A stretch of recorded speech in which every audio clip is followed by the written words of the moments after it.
جو تم تیار ہو اپنے اوپر سہنے کے لیے.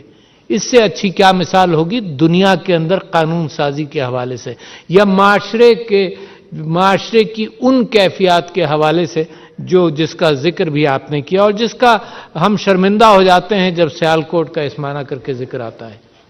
بلکہ پچھلے دنوں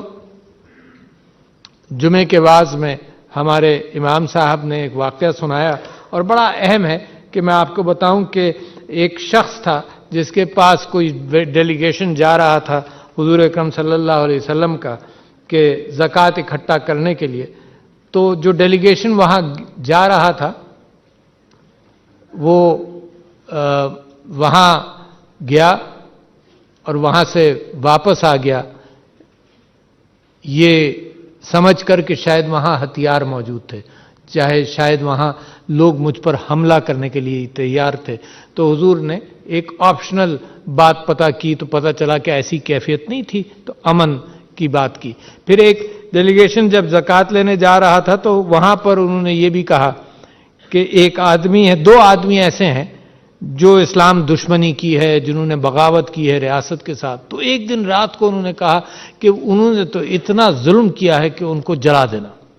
جب ڈیلیگیشن جانے لگا تو انہوں نے بلایا پھر سپاہ سالار کو اور اس کو کہا کہ دیکھو ایسا مت کرنا، میں نے یہ کہہ دیا تھا، یہ جلانا اللہ کی ذات ہی وہ سزا دے سکتی ہے جہنم میں، انسان کے لیے وہ سزا دینے کا انسان کے بس میں نہیں ہونا چاہیے، اور روک دیا اس کیفیت سے. تو سیالکوٹ کے اندر جو واقعہ ہوا وہ ہمیں یاد دلاتا ہے کہ میرے نبی کے پیروکاروں نے میرے نبی کی زندگی کے سے بھی وہ سیکھا نہیں جو میرے نبی کہہ کر گئے. تو لہذا امن اور آشتی کا پیغام جو ہر انداز سے، اور میں سمجھتا ہوں کہ تو مجھے تو فخر ہے ان بہت سارے نام، جیسے آپ نے کہا سارے نام نہیں لیے جا سکتے، بہت فخر ہے مجھے اس بات پر. Justice A.R. کورنیلیس جیسے بڑے بڑے لوگ پاکستان کے اندر پیدا ہوئے جو مسیحی برادری سے جن کا تعلق تھا، مگر یہ کہ وہ پاکستان کی خدمت میں اتنا بڑا نام انہوں نے پیدا کیا. کل کی فکر مت کرو، حضرت عیسیٰ نے کہا کل کی فکر مت کرو، کل خود اپنی فکر کرے گا. ہم یہاں زندگی بھر ہر ایک پیسہ جوڑتے رہتے ہیں، چھینتے رہتے ہیں، چوری کرتے رہتے ہیں. اور اللہ تعالیٰ سے محبت کرو، فرماتے ہیں کہ اللہ تعالیٰ سے محبت کرو اپنے دل سے، اپنی روح سے اور اپنے دماغ سے. اللہ کے ساتھ جب محبت کا رشتہ قائم کرو گے تو دنیا کے اندر پھر امن اور آشتی نظر آئے گی. میں یہ سمجھتا ہوں کہ میں نے بائبل کو پڑھا جب میں ادیان کو دیکھ رہا تھا، اور ہندو مذہب کی کتابیں پڑھیں، بدھسٹ مذہب کی بھی پڑھی، مگر مجھے بڑا مزہ آیا بائبل کے اندر. فقہا یہ کہتے ہیں کہ بائبل کے اندر جہاں پر یہ گفتگو ہے کہ اللہ تعالیٰ نے حضرت عیسیٰ سے یہ بات کی، حضرت عیسیٰ نے اللہ سے یہ درخواست کی، تو وہ تقریباً ویری ویل ریپروڈیوسڈ ہیں.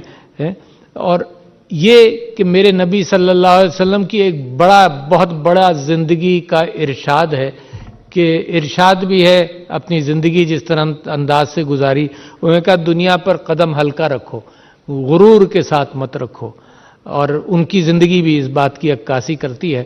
تو حضرت عیسیٰ نے بھی یہی فرمایا. انہوں نے کہا کہ جو لوگ اپنے آپ کو ایگزالٹ کرتے ہیں یا اپنے آپ کو دنیا میں بلند کرتے ہیں، دوسروں کو نیچا دکھاتے ہیں، وہ اللہ کے یہاں نیچے ہو جائیں گے، اور جو لوگ انکساری کے ساتھ دنیا میں رہے ہیں تو وہ اللہ کے ہاں وہ بڑے ہوں گے، اور اللہ ان کو اس طرح سے نوازے گا. تو میں سمجھتا ہوں یہ چند باتیں میں اس وجہ سے کرنا چاہتا تھا کہ بہت کچھ ہے.